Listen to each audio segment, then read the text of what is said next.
Hello and welcome to the Video Creator Show, where we talk the juicy details of how to succeed on YouTube. And what better way to do that than to talk directly to someone who has done it. Today, I'm speaking with Jay Williams, the creator of Smartphone Conversations, a YouTube channel with over 130,000 subscribers and over 57 million total views. Jay's channel focuses on product reviews within the smartphone world, but he is known to review plenty of other technology like virtual reality headsets, cameras, and more. Today, I'll be speaking with Jay about how he built his online presence to where it is today. But first, the Video Creator Show is brought to you by VidChops.com, an editing service that helps take the burden of editing off your back. Check out VidChops.com to see how you can save yourself tons of time and energy while taking your YouTube channel to the next level.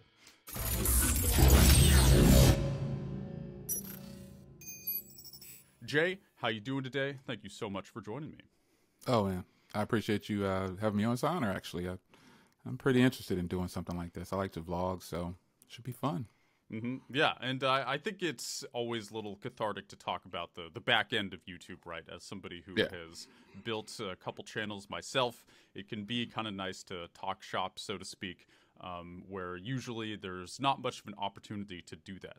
And so where I usually like to start, I'm curious about your background. So obviously you do a lot of technology reviews, focusing on smartphones.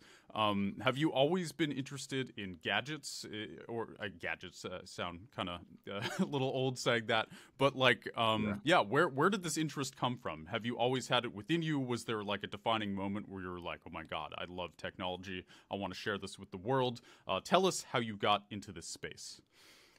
Oh, wow. It's always been there. I'll just say it quickly in that aspect. It's always been there as a younger person. I remember when TVs first came out and when we got our first TV, and I remember when listening to the radio was actually exciting and stuff like that. So, but once things got a little bit further on and I got a little bit older, video games came out, and I think that's when I drew the first interest back then with the first video games that were announced, and I think it kind of has always been there. Mm-hmm. So when you first started making videos, this was a while ago. I see your channel was created in 2006, and like you have plenty of big videos. Some are relatively new, some are from almost 10 years ago. So you've been going at it for a long time. Was there kind of a moment in your YouTube career, so to speak, where you noticed things were really starting to work? Because sometimes the growth is gradual. Sometimes there's just a sudden exponential growth. What did that look like for you? Like, how long did it take to start gaining some traction? Yeah, that's a great question. I actually get that a lot. The traction portion, I was actually on someone's stream as a guest recently, and I told them, I said, hey, you know, everyone's got their season. Everybody's going to have that moment where it's just all uphill. And I noticed that, you're right, my channel has been going since 2006. I was still in the corporate world then, though. But after about 4 years in is when I really got serious. And I got the traction on my channel at maybe from about 2010, it really started to shoot up. When I started to give more time to it, actually, I started to, really show who I was. Because for a long time, I didn't show my face on camera. And people were like, well, who is this guy, And eventually you transition when you're doing YouTube, but that's another topic. But for me, the traction really hit in like a 5 to 7 year span from like 2010 all the way up to 2018 or so. I mean, I was getting probably, I don't know, 5,000 to 10,000 people a month, like really quickly. And then once it got close to 100,000, like trying to get to 100,000, it kind of slowed down. And then, once I passed 100,000, it really started. For me, it started to level off, and then I get this consistency thing at a slow crawl. But it's fine with me. I'm just surprised that I even passed 100,000. Mm-hmm. So you mentioned a while ago you were in the corporate world and you were doing this YouTube channel kind of on the side. But then once you started giving the channel more time, that's when things started to gain more traction. Can you walk us through kind of how you transitioned from a corporate job to doing this for more hours of the day? Well, let me start by saying I am a disabled war veteran, so I'm not. I didn't like quit a corporate job to come to YouTube. I think people who know me already know this, but I do have to say that on the record. I'm a disabled war veteran, and also was in law enforcement. So I've always had a career. So that was the steps in my life. I was a techie when I was younger. Joined the military really young. Put in my time in the military. Got hurt. Got into law enforcement. You know, became law enforcement. Got hurt again. Then I went to the corporate world because I had college. I went to college for what's called micro applications. And current day, that curriculum doesn't exist. It's when I was learning it, I didn't know that they were teaching me pretty much how to be a hacker because we didn't have the graphical user interface. I was in school when graphical user interfaces were announced when they first brought them out. So I learned computers pretty much on what's called green screens or DAWs. So after going from step for step like that, I mean, excuse me, I had a career with the military, then law enforcement, then I used my college to get into the corporate world. And at that point, I had another injury that was because of the military. So once I got out of the hospital, I said, you know, it's time to retire from the corporate world. I'm ready to stop. I don't want to suffer any kind of more. I had it was a really bad injury. And so once those surgeries were finished, I was at home and, you know, I have a pension because I'm disabled war veteran, retired or whatever. And I have my law enforcement and so I have pensions coming in, but for the rest of my life, but that just money, I don't chase money. So YouTube has always been the passion. So while I was in the corporate world, I was doing YouTube, maybe one video a month or something like that. I just didn't want to make the time for it because I didn't actually know what I was going to be doing. But once that situation happened and I decided to go ahead and retire, I turned the camera on one day and this was in 2011, I think. I saw a big spike in 2011 because again, I put in the time and it just kind of happened, I guess. I made the time and I started to buy more products and then I started to get noticed more. So that's kind of how it happened for me. You know, military, law enforcement, corporate world, injury from previous past, and then boom, I decided to look at YouTube in a different light. Mm-hmm. And so, I mean, you had clearly a pretty huge career before all of this started. Right.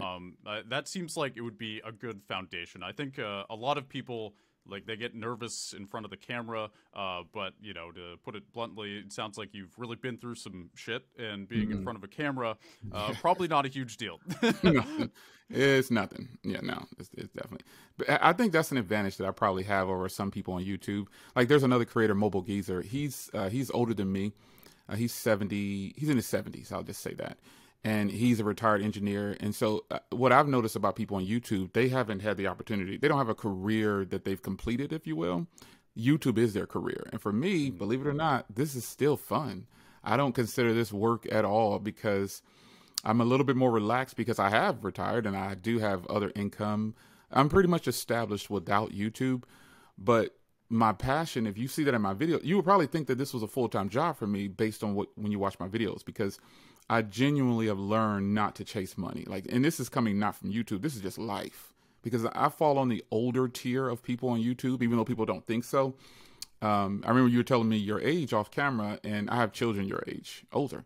And so it's different. I have a different view because of life. I've lived a little bit, so YouTube doesn't stress me out like it does some people, because I've been to conventions and travel for the events and everything, and I see a lot of I'm always kind of, again, on that older side, and so they're younger, and so they're on their uphill climb, and so I help motivate them. I said, go get it, keep pushing, because they're young, and so they haven't technically lived a lot yet, and so this is all they know. This is their job. I've literally talked to so many creators who have quit like a regular 9-to-5 to do YouTube because they're making money. Mm-hmm. But YouTube isn't guaranteed. If the monetization stops, I'm good. But most people won't be. Then they'll have to fall back on something. So, yeah, being in the position I'm in, I can still treat YouTube as I'm still having fun. I've always said that I'll stop YouTube when I'm not having fun, and I stand true to that. I'll just stop when it starts to feel like work. For me, I'm out, because I've already done that in the corporate world, in the military, and law enforcement. So I don't want to feel like I'm working. I want to have fun. Mm-hmm. Right on, which I feel like is always a good recipe for success anyway on YouTube or anything that is even remotely creative. I find, like, obviously there needs to be a certain level of discipline, but Right. I think if you're not enjoying yourself, it kind of ends up showing through, and then people become less interested. That's correct. So I'm curious about your workflow. You release quite a lot of videos. Like sometimes you're releasing a video every day. Sometimes maybe there's a couple days in between. And every time you're reviewing a new product of some kind, whether it's a watch or a phone or a virtual reality headset. What does your workflow look like? So I'm guessing it involves you finding an interesting product, buying it, and then recording, editing. But like, what does all of that look like? Do you have a team that helps you? Is it all just you? What does your process look like from start to finish? So I've actually been asked that question multiple times. Who helps you? Like, what does your team look like? And there is no team. You're looking at the team. That is one of the joys of being me. I have yet to join what's called an MCN. Over all these years of being on YouTube, I've refused every MCN. No matter how good the money looked, I still refused. And that's the great part about it still being fun. I don't report to anybody. And if anyone knows my track record, I've been to CES multiple times. I didn't pay the bill for any of that stuff. I've gone to all these conventions and events. I don't pay for any of that. And my workflow is super simple because it got me to those positions where I don't have to do those things. So when it comes down to just something as simple as buying a phone or a product, I'm at a place now where if you know the channel, I get a lot of sponsorships from Google and different companies, but I still buy because I want to support the companies. That's the type of person I am. So, but when it comes to just buying something, I only buy things. I try to only bring things to the channel that I'm actually going to use. Or if I can give it to my granddaughter or my grandson, one of them, I can give it to somebody in my family if I just decide, hey, because obviously I have I can't even count the number of phones. There's like 5 laying on my desk right now that are in use. So I can't count the number of things I have, but I try to only bring things in this office that I'm actually going to use or someone in my family can use. So for me, the process is super simple. Find something that's genuinely going to be interesting to me. So if it doesn't do well on the channel, I don't lose. I try to frequently not buy things just because it's a trendy item. Because I'm paying for 95% of the stuff on the channel. And it's all coming from YouTube money, basically. Whatever I bring in from YouTube, I put it back into the channel. But I also invest a lot of that money too, because I'm at a place where I'm making pretty decent money on YouTube. So, but the process is going to always be easy for me like that, because again, I don't answer to anybody. I make the rules over here, and I'm setting my own standards for myself, and I'm only fighting against myself. So that's why I continue to stay on this path of buy something you like, share it with the world. If in fact it doesn't do well on YouTube, you still got something that you like, because that actually happens more than what you might think. You might see a lot of videos getting a lot of love, but there's a lot of videos out there that don't get the love that I actually enjoy the product. And I just say, okay, good, fine. Hey, good to go. Simple process. I bought it, I reviewed it, I edited it, and I put it out there to the world. And I'll just keep doing that over and over again. Mm-hmm. And so you said you are making good money off YouTube. Obviously, it shows you're able to afford all these products. Yeah. Can you talk about the ways that you are monetizing your channel? Obviously, you mentioned sponsorships, you have AdSense, but if you're comfortable, let's kind of get into the business side of things and how you're able to keep the lights on, so to speak. Yeah. I will say this, monetizing your videos on YouTube, in order to make the real money on YouTube, let me give you an example of making good money on YouTube. If you can knock down 1 million views, and I tell people all the time, I'm on the smaller side of the scale. I am not a huge influencer, or I don't consider myself an influencer. I consider myself a YouTuber or creator, because influencers strictly follow these guidelines. The people that I've met that are influencers, they follow these guidelines, and they're just trying to get money and get you to buy something, and they're almost being controlled. And I know this from experience, but when it comes to the money portion of it, monetizing your videos, it's going to bring you money only if you get a lot of watch time on one of my videos is 45 minutes. The average watch time is 5 minutes. So that means people's attention spans are not very long. So you have to get a ton of views and a ton of watch time to really get the money from monetizing video. So if a person makes 1 million views on a video in the first month, they possibly, if they got good watch time, they could have roughly $3,000 to $4,000 just off that one video if they can make it to 1 million views and get the watch time up. Or it could be more, depending on the people who are watching all the ads, clicking on stuff. You know, it just depends. But for me, my monetization on my YouTube channel it's really good. Like just if I just strictly went off of YouTube money with no other sponsorships, like, you know, me bringing in something and saying, hey, we're going to pay you to review this product. If that didn't exist and it was just YouTube, I still would be doing fairly well.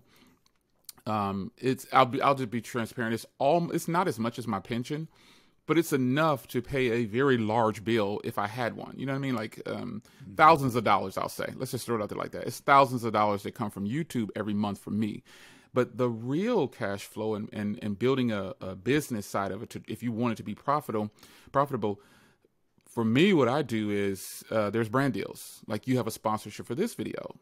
So when I get a sponsorship for a video, I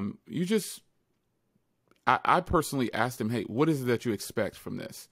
Like meaning there's a contract to be signed and there's prices that are set ahead of time. And that is where I think creators will probably make the most money if they're at my level. Like, cause I'm not a very large numbers person, but I do make a very decent amount of money, to the point where I've purchased cars cash before. So the sponsorship deals for me bring a ton of money. So, in a month I could make $4,000 on YouTube from ad revenue, but in a sponsorship deal for that month, I could have made $15,000, you know, because I've done a whole bunch of 500s, you know, or a whole bunch of 1500s for products, you know. So for me, when you just talking about the financial part of it, that is where I've gained the most from YouTube. Monetizing your videos are good, but you've got to build a brand to get the other companies to actually look at you and actually give you a sponsorship. To get a sponsorship is important. You're going to need those if you plan on, for people that are actually trying to survive with YouTube only. Mm-hmm. Right. And one thing I like to tell people, there's kind of two ways to monetize your channel, or like two big paths that you can take. You've taken the sponsorship route, which is one I've taken with my channel Treesicle. The other way is like you can build a community around your channel and get like a lot of Patreon donations, and you could do both, I suppose, but usually I notice people seem to go like kind of one route or the other. Yeah. The advantage of sponsorships is you can kind of like, you get those big checks. You don't have to rely on maintaining a community and kind of being active. You can sort of just talk to a company, make a video about their products, and then collect the money from there. And it's right. A little less overhead, I guess you could say. Right. But if you're somebody who's listening and you're like, I would like to have a community around my channel, you can also build, a successful business around that as well. So can you talk about the process of acquiring sponsorships? I'm guessing kind of at this point, you've been on YouTube so long that I'm guessing a lot of companies come to you, they reach out to you. Right. Right. But do you reach out to any companies, or is it mostly just they end up in your inbox? Well, I pretty much say no to 99% of the emails that come into my inbox because there's so many. But I'm not going to say I'm at a place where I just don't have to ask for sponsorships, because in reality, I'd be lying, and I do ask for sponsorships. And the way I ask for sponsorships sometimes, I have, and for creators out there who are trying to start, right, it's just be prepared to hear no 99.9999% of the time. Mm-hmm. Don't go in thinking that you're so great, that your content is so good because your partners are telling you, oh, it's fantastic, you can get a sponsorship. Eliminate those thoughts from your mind, because for I don't know how many years I was told no. And it's just a part of the thing. You have to be able to accept no from companies. And when I was asking for sponsorships via email, I had a nice cover letter. I had everything, professionally done, and pretty much got told no because, oh, your subscriber count is under 5,000 or your subscriber count is under 15,000, whatever their numbers were. And even today, I've gotten rejected by people that said, oh, well, your last 10 videos only gave you 4 million views. They throw these numbers out there, but when you're trying to get a sponsorship, you just have to remember that their goal is to pay you the least amount of money as possible. That's what they're going to do. They're going to shoot you the lowest numbers. They'll start with my emails look like this. We've been in the business for so and so years. We've sold 16 million of these products. We make $8.4 billion. But then I ask for $5,000 and they say, oh no, your channel. Then they'll start to dissect my channel and say, oh, you're not worth this. And I just say, okay, no problem. Have a good day. But I am at a place though. The flip side of that is when I do ask, I very seldom ask anymore because you're right. I do have a lot of companies reaching out to me. But even then, I don't say yes to all of those things because of the stipulations that come along with it. Some of them want to tell me what to say. And if you watch my channel, it's not going to fly. If your product is not good, I'm going to be very professional when I tell the viewers, I might not recommend this right now. But if your product isn't good, you probably don't want to contact me. That's just what because I'm going to tell the truth about your product. But in the end, I have a lot of companies that do reach out to me. And that's what you want. You want companies to reach out to you because they need you. You don't need them. And there's been plenty of times where companies reach out and I don't have to negotiate anything. They offer such a large amount. I'm like, well, shoot, that's more than what I think is worth, so I'll take it. But asking for sponsorships is something that I did for several years. And I was told no. Let's just say out of every 100 emails I sent, only 2 responded with a yes. And it went on like that for a long time. So if you're, and I'm not saying it's going to be like that for everybody. Maybe you do it and you have that it factor. You know, everybody's different. They might have seen something in me they just didn't want to work with. But some of you guys might have that wow factor that they're looking for, and they're gonna work with you. So sponsorships are not easy to get. I'll say, at least they weren't for me. I tried really hard and I sent a lot of emails out, and I just kept getting told no.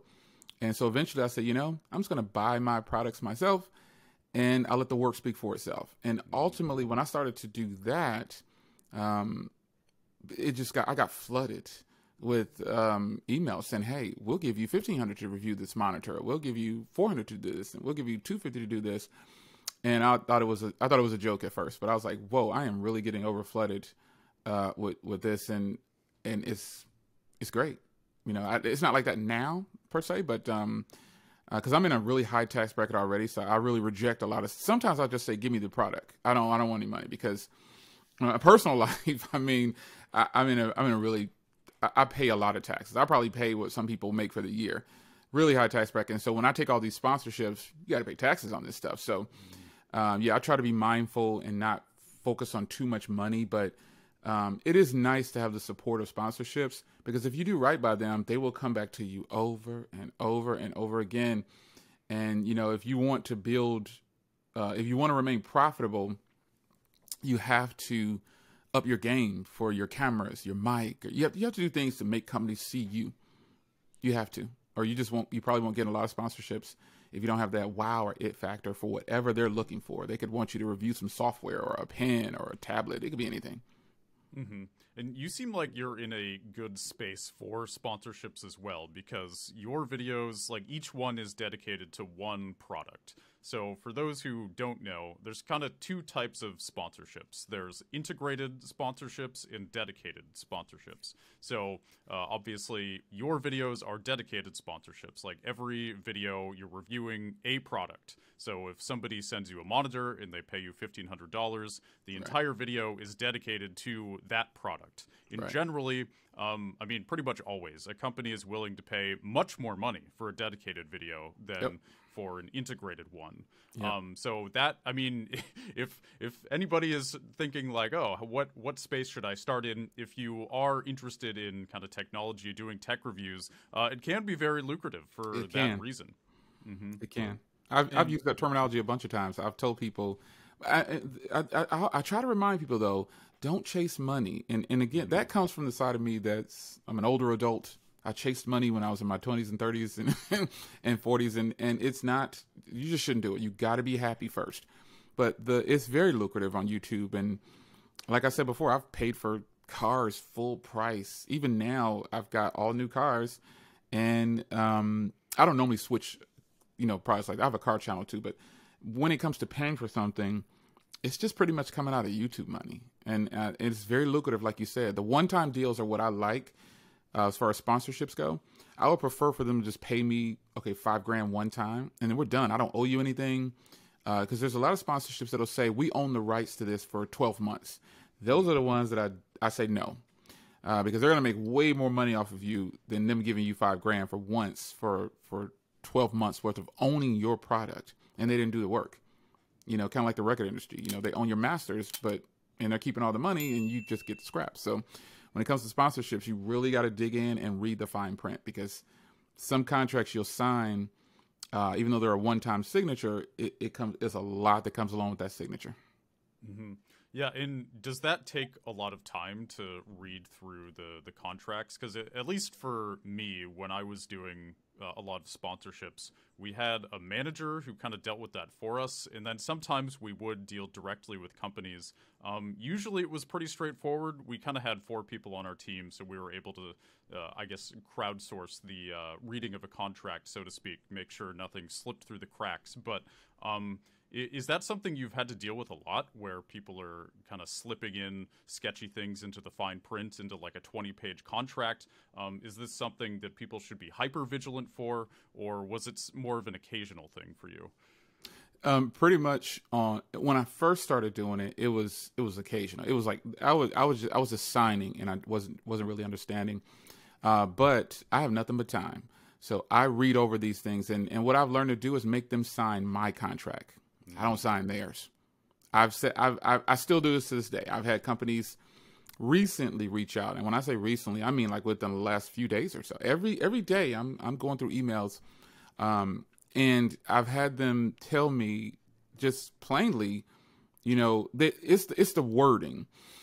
They're not saying I own your product, but what they're saying is things like, you give me authorization to use this for the next 12 months, and you cannot dispute things like that. And so what I do is I'll write a contract for them. After I've read over their contract, I'm not going to try to mislead anybody in what I'm saying. I'm just going to give it to them straight.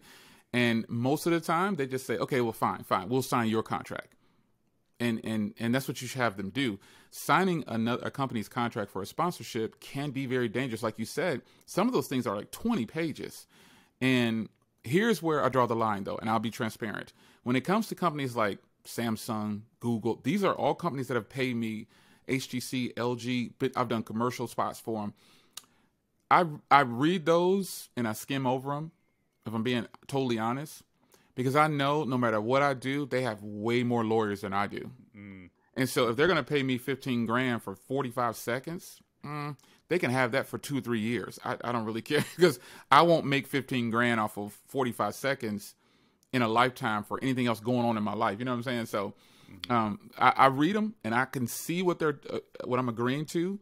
And I decide at that point, okay, is it worth it? And most of the time with companies like Google, they're very transparent. They tell you, look, listen, this, and this, and it's in the contract. And I totally agree to it, because I would rather have the relationship with Google than to have a bunch of money. Because again, I don't chase the money, because I can afford to just buy what I want. So I would rather have Google say, hey, here's our laptop. That saves me $1,000. Oh, and here's an extra $500 for you. You know, anything, whatever it is. You know, here's $1,000 if you let us use this. You want our headphones? That's more important to me than taking $10,000 and having like two videos with them. I've been dealing with Google, and I used to have a really big relationship with HTC and LG at one point.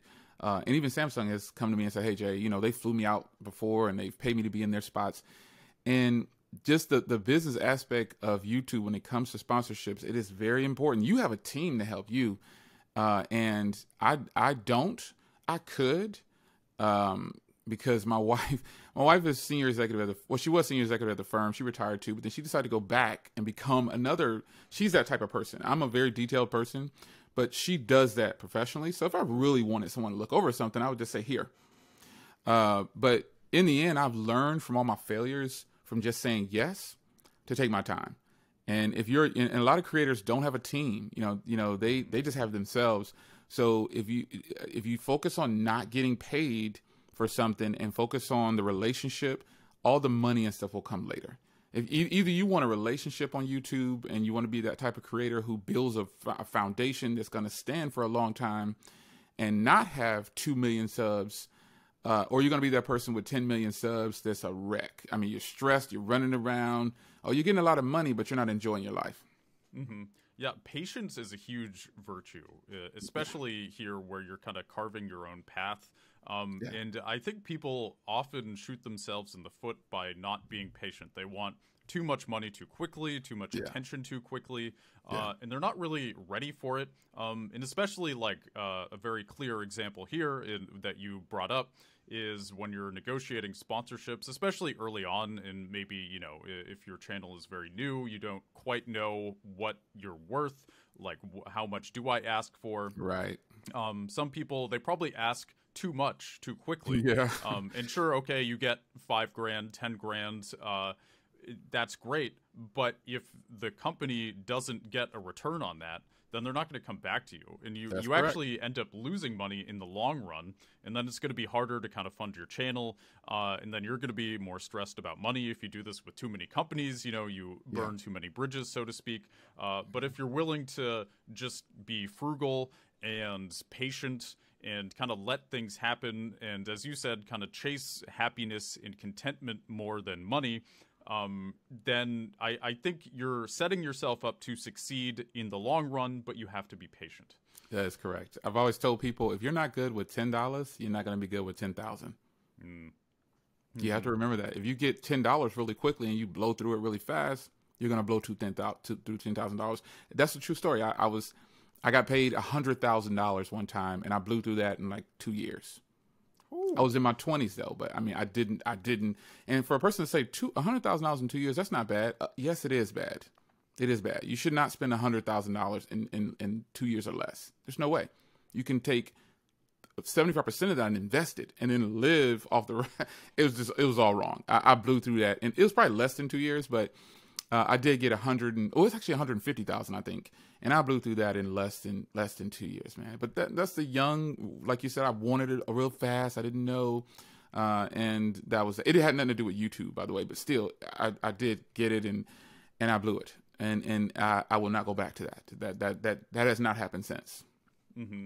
Yeah, that is one weird pitfall about chasing money, and this is something I've dealt with recently. So when I was full-time YouTube, just making videos for my own channels, I, was making a decent income, but it was relatively stable. Then I started freelancing, and my income was a lot more variable. Sometimes I'd be making a lot of money, sometimes it would be not very much. And during the periods where I was making a lot of money, I found I was just spending more money. So I wasn't actually making more money. Right. I was just going out to more restaurants and like, oh yeah, let's go out to this place. We'll get some drink. It'll be great. Oh yeah, I gotta buy the whatever. Like I would end up not making more money. And then recently I realized I could give myself a raise by spending less money. And just being more content with what I have. And that's kind of what I've been working on the last few months is kind of scaling that down before I kind of ramp up in the new year and start getting more clients, making more money.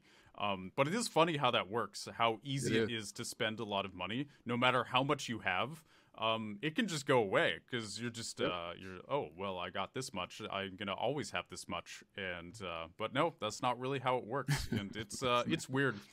I do find, like, having this sort of, it's almost like a hunter-gatherer lifestyle with YouTube. It's kind of a weird analogy, but you sort of find something that works, it works for a while, then maybe it stops working, and then you have to go somewhere else and figure out what is working. And I find I'm kind of able to explore myself better doing this than, like, working a normal job, because I'm sort of able to try new things and then see how I react to those new things. My lifestyle changes. And yeah, it's a bit more personal, I guess, than a normal job. So for those listening, I find that's a big advantage is I'm able to explore myself a bit better with all this. Have you found that to be the case with YouTube where I know you said you have a car channel, so you're kind of able to explore your passions. Sometimes it's up, sometimes it's down. Like I'm sure you learned plenty about yourself before YouTube, but how do you feel like you relate to yourself on a personal level doing this for a living versus a more normal job? It's a lot of fun. It's again fun. Like when I was in the corporate world, like when I was in the military, it wasn't fun. I joined during the war, and who wants to go shoot up? And I mean, when you're young, you think you want to do that, but once you do it, it affects you in a way you never thought it would. So then, I switch over to law enforcement, and I think, okay, it's gonna be fun. Yeah, it was fun, but then you see things you don't want to see. And then the corporate world is the corporate world. I was an executive, but YouTube is it's just different. Like you said, I can do what I want to do without worrying if I don't worry about failing, if you will, because failing is a part of life. You can't always, if you don't ever fall on your face, you're never going to know what what it feels like to be happy or succeed, whatever you think success is. So with me doing YouTube like this, I can come in here at 4 o'clock in the morning, shoot a video, and it would just be something really random, and that video will take off. Then the video I spend 4 hours doing, nothing. So it's an up and down. So, I do have a channel dedicated to my cars. My first company I launched back in 95 was called Cars and Computers. So I've always been into tech and cars. And I never thought in 1995, when I was walking around knocking on people's doors trying to get business or get clients, that I would, here in 2022, that I would be sitting in an office, recording YouTube videos for products. I never thought something like that.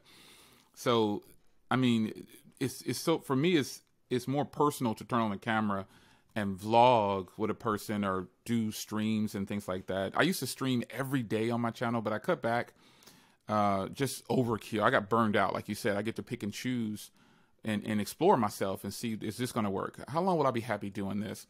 And I actually started a podcast, but it actually, it's going to sound weird, but it blew up too fast. I wasn't ready. So I had my YouTube channel. I did that when my YouTube channel was on a climb. And then I started a podcast thinking I can maintain this. It didn't work. I had to cut the podcast, and I felt bad because it was going way too fast. And literally went like 3-something thousand people in like a week or something like that. I've never grown that fast, I don't think, or in a few days. And I didn't make a big announcement either. It just kind of took off, and I wasn't ready for it. So I maintained it for about a year. And after that, I was like, this is too much. I got the YouTube channel, and this is starting to feel like work. And I'm not going to do that. So being able to just flip the camera on and do something like this, it's a lot better than the corporate world, where I feel like the mindset is always, I don't want to do anything to lose my job. That's how people think in the corporate world, or when they're working at McDonald's or wherever they're working. There's always that fear of, man, I don't want to do anything wrong. I want to make sure I'm pleasing everybody. I don't want to. You have to walk around on eggshells. But with something like YouTube, you have a boss, so to speak. So you have to cater to your audience and make sure that you're being original and putting out content that they're actually going to watch. And if it doesn't work, just try something else. That's the freedom of doing YouTube. You're not stuck doing one thing. Like right now, I set up smartphoneconversations.com, and I changed everything to Smartphone Conversations to have a brand. But that's not the end all be all. I mean, I can switch up anytime I want to, and if it starts to not work, or I could just stop. Mm-hmm. So when the podcast was taking off and you felt like you were overworked and it was going too well, what did that look like exactly? Were you just working too many hours? Did you find yourself kind of fretting about, what am I going to cover next? It was more that than the number of hours? Yeah. It came down because I would do a podcast for about 2 or 3 hours straight, which is, doing a podcast is so much fun. It is so much, for me, it was better than turning on the camera, because I didn't do a video podcast. Back then, it was just, make sure you have a good microphone, you know what I'm saying, and get your software set up on your laptop or whatever you're using, and you broadcast to the world. Like a radio type show. I love that. I would do that right now full time. Like if I wasn't doing YouTube, I'll eventually transition back to that, because I think that is the conversation aspect of it.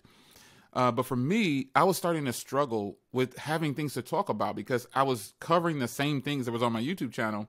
And a lot of those people started to filter over, and they didn't say anything like, oh, you talked about this already. We've already covered this. I didn't want to have the redundancy of the same thing. I just didn't want to do it like that. And I said, if I can't give these people 100% on this podcast.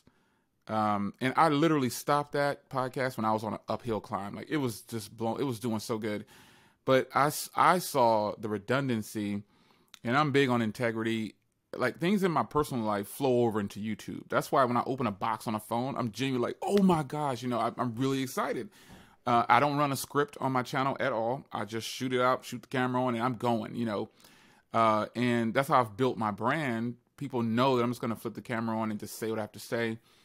With integrity, though, with responsibility, because we all have a voice. When you turn this camera on, this mic, if people start to listen, you have a responsibility. So you need to take advantage of that. So with me, with the podcast, I didn't want to overdo the situation with trying to blend YouTube with, because I was taking my podcast and putting them on my YouTube channel. Back then, that's what a lot of people did.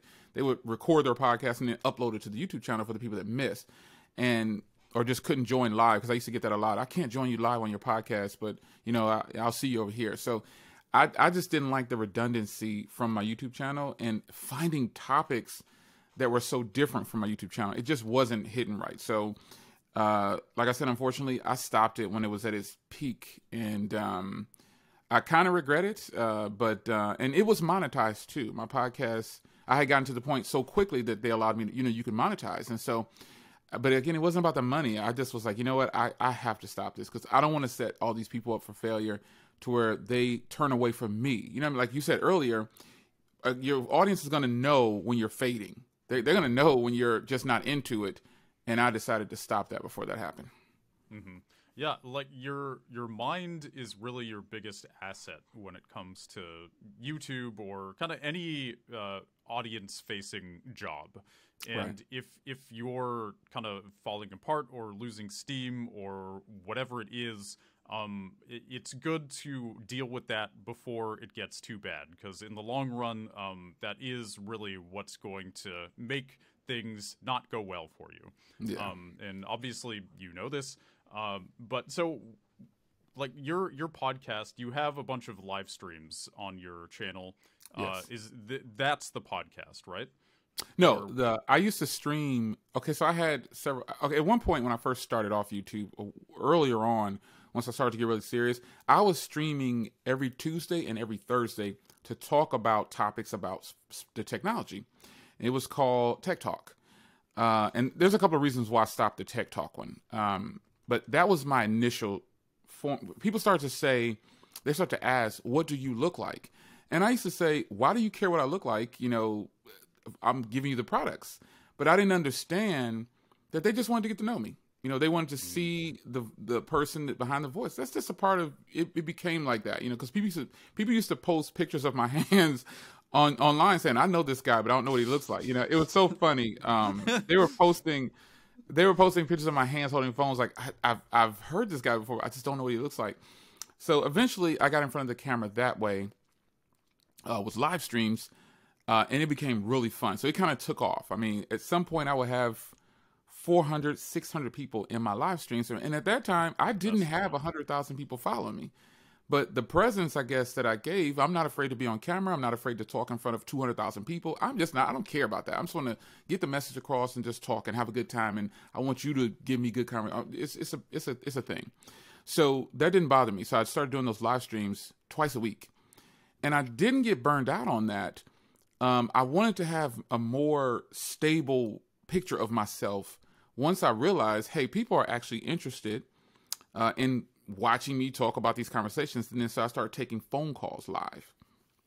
And that helped a lot. I was trying to do some steps to keep myself interested and then keep the audience interested too. So the live phone calls were a hit. I mean, it was so many people waiting in line to talk to me. I'm like, I'm just some dude on the internet, talking about phones. And it was an incredible experience and it felt really good.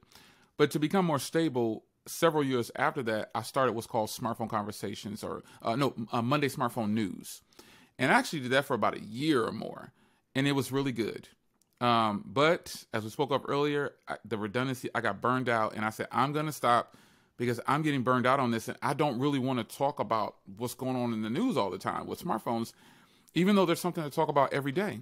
I got, after about a year, I did that. That was the longest I think I ran with something, that was really stable. But again, I'm not afraid to make the decision to say, you know what, they may not see it, but I can see it. So I'm going to stop this. I don't care how it was. And like we spoke of earlier, being lucrative, live streams have some huge advantages.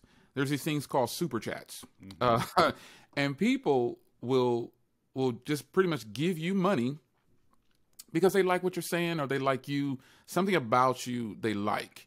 They'll hit that button and give you what's called a super chat. And excuse me, I've gotten some pretty large super chats, and I've also had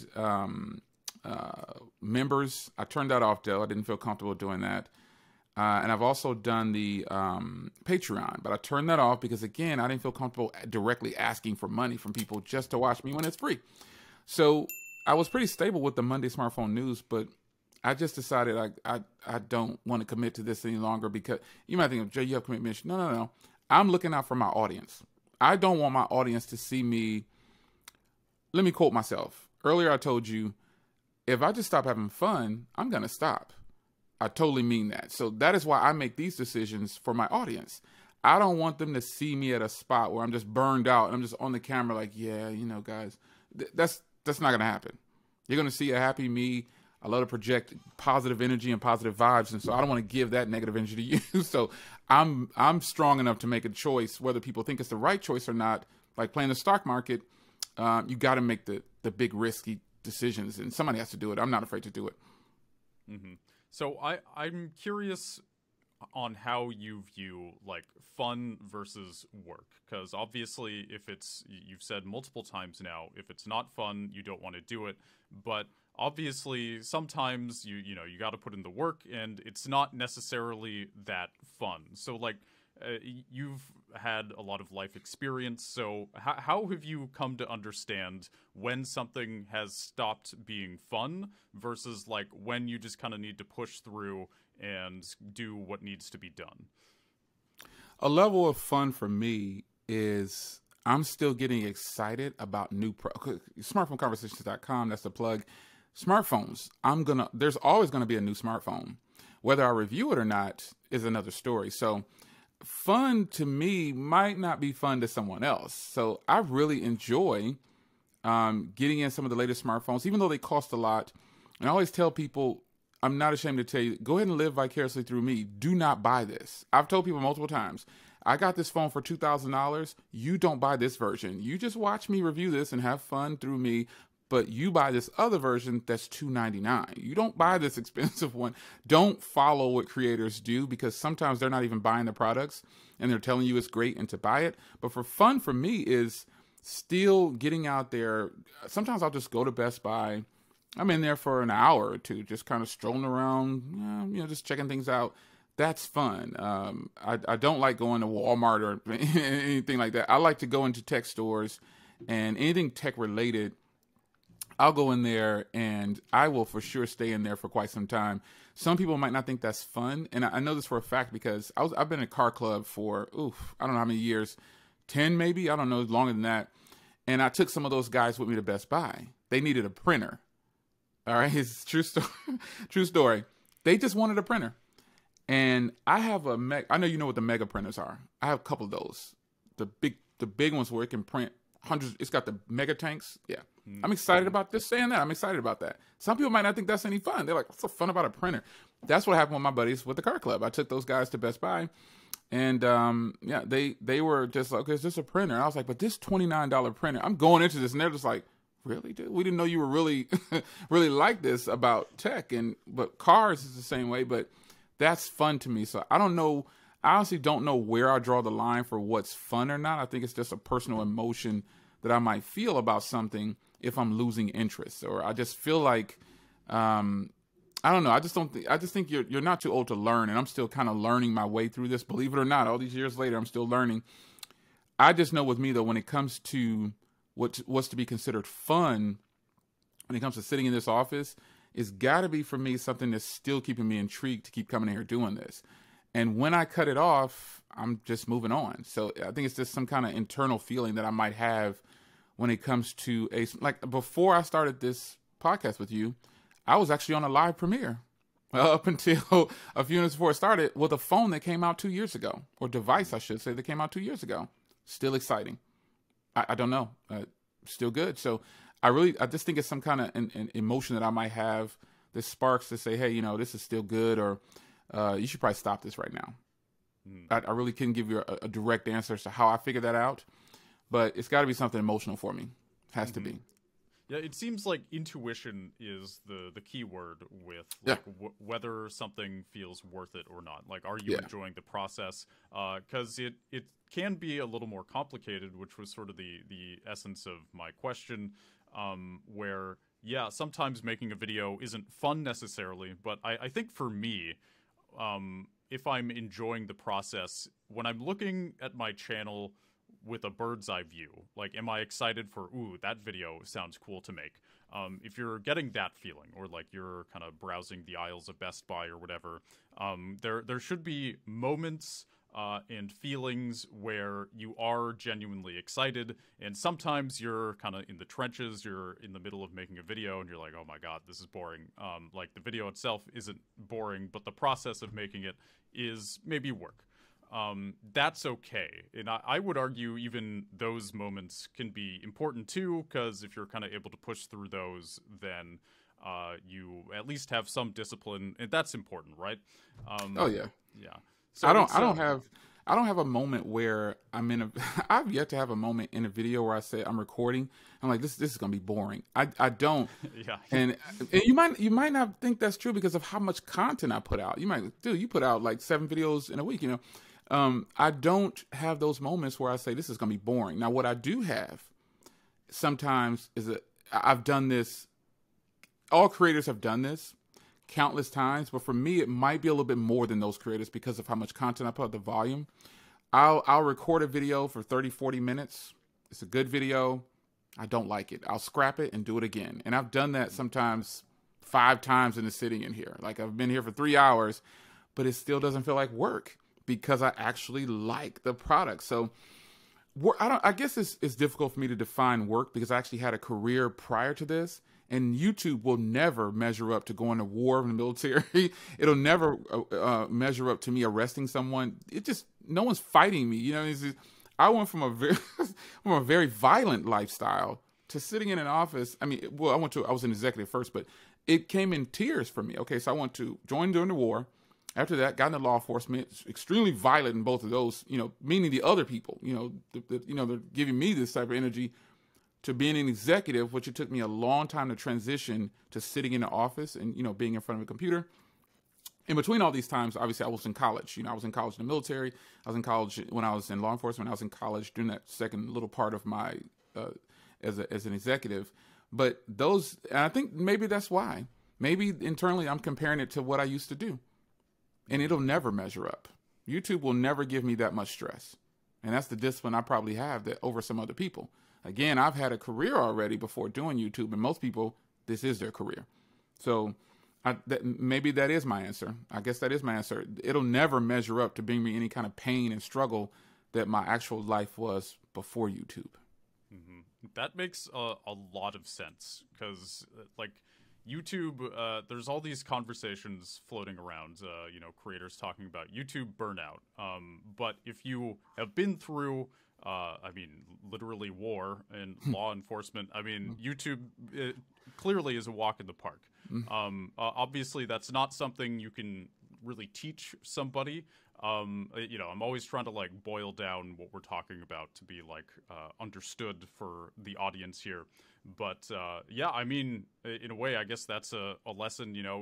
If you have had a difficult career or life of some kind, that can weirdly prepare somebody for YouTube, just because you've already been through so much that, any stress that comes with running your, a personal media business may not be as stressful or difficult as you think it might be for whoever you are listening here.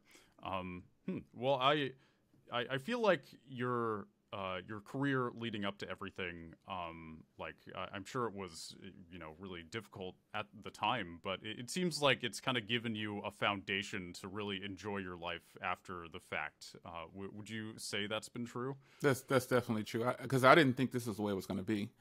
I didn't think that I would be sitting in an office like this. I wanted to stay in. My family exists of military and law enforcement and executives. And so, fortunately for me, I got to do them all, but I got hurt in the process. So if you weren't an executive, then you were in the military. If you weren't in the military, you were in law enforcement. We all did one of those for keep our family tradition going. But you know what? That's probably about accurate. That definitely helped me because I don't see this. I've been at plenty of events. You have no idea, and the people are walking around stressed, and I'm just kind of strolling about like this. This is what you're stressed about. You didn't get a photo over here, and it's so weird. I've seen people crying, creators get upset, fighting, arguing. I want to stand right here. I'm like, I'm just looking like, okay, I'll just wait until they're finished. And then if I don't get the best angle, okay, so what? I'll make do with what I have. But again, I'm always that older person that's there. And I don't share. I'm a very private person. So telling you this little bit that I'm telling you is I'm not telling you much at all, believe it or not. But I'm sharing enough to you can get some sense of where I came from. I came from tough streets as a younger person. So that's why something like getting insulted or cursed out in the comment section of YouTube, that doesn't mean anything. That means nothing to me. In person, a person wouldn't do it to me. A person would not walk up to me and say any of the stuff that they're saying in those comments in YouTube. And there's some pretty harsh stuff in those comments. But I'm pretty sure, like you said, that's the foundation I have that some creators probably don't have. And except for my creator friends that are older, you know, like Mobile Geezer, he's 70 plus. He still does YouTube. But he's a retired engineer. You know, he's lived a long time. So if you'll never see him get upset in the YouTube comments. But I've seen younger creators really get frustrated, and you can see it. They're crying and furious and upset. And I was at an event recently. I won't say the creator, but he complained about not making money the entire time he was at this event. It was pretty annoying too. We're all trying to have a good time, you know, and talk about what we're talking about at the event. This company flew us out there, paid us, you know, give a nice hotel. They fed us the luxury restaurants. This person's complaining that he's losing money from being at the event. Stressed. I got to pay my mortgage. I got to pay. He was still renting, but rent was expensive, like $4,000 or $5,000 a month. I'm like, you shouldn't have come to this event. Yeah. It's California is where I was at. I think it was. Yeah, I think I was in California at that time. But life's experiences definitely play a huge part. But there are some younger creators I know that have never had a career outside of YouTube, and they actually handle themselves very well. They handle themselves. I'm meeting them in person multiple times. They've handled themselves very well. They're under a lot of stress, obviously, but they don't show it. You know, they appear to be content, if you will, and still having somewhat fun. You know, but they're handling themselves very well to be 30 years old, or 25, or 35, or whatever. They're handling themselves pretty good. Not everybody is stressed out behind YouTube. Mm-hmm. Yeah, it's really interesting how that works. Kind of as I mentioned earlier, your mind is the most important thing that you have. I mean, in life, but also with YouTube or anything where you're building an online presence around your personality or an aspect of your personality.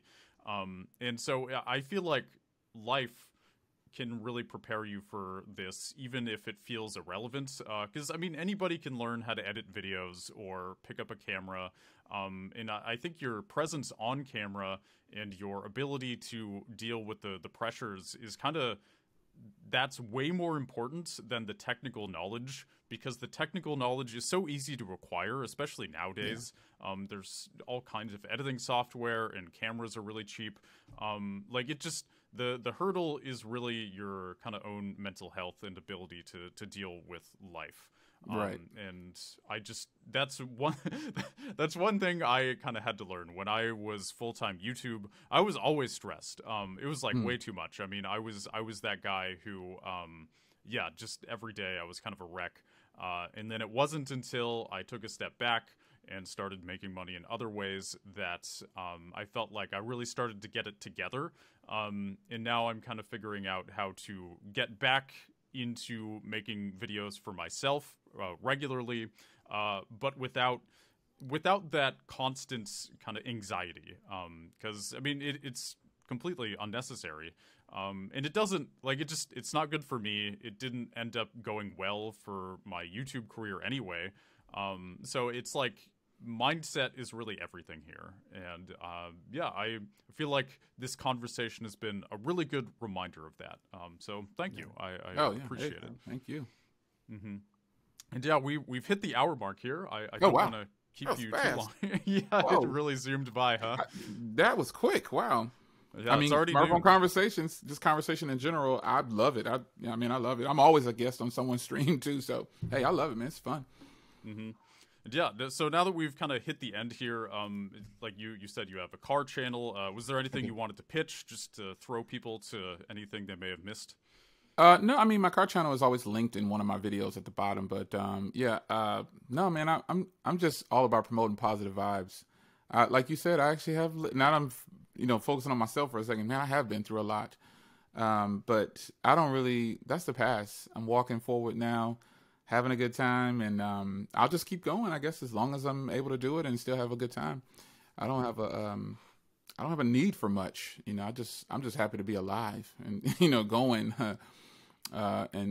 it's so strange for me, like I said, because of where I've come from and what I've seen as a younger person and what I didn't have. I really appreciate certain things, and I push myself. School, you don't have to go to college to make it, but you gotta. I think you summed it up best when you said your mind. Just talking to you here, I realized, hey, that definitely helped to go through all that pain and hurt back then, because I had no idea I'd be sitting in front of the camera shooting videos, for, I guess, a living. Yeah, I didn't think that would ever happen, but yeah. Mm-hmm. Yeah, beautiful. I really appreciate everything you've had to say here. I've definitely learned a lot. So thanks for joining me. Yes, sir. This podcast wouldn't exist without people like you coming on and talking to me. So yeah, with that, I think it's time to wrap up. Yeah, thank you so much for watching, whoever you are, or listening. Yeah, like, subscribe, whatever it is. Just make sure you can hear my voice in the next one. And yeah, I will talk to you. Oh my God, this is the best ending I've ever recorded. Thank you so much, everybody.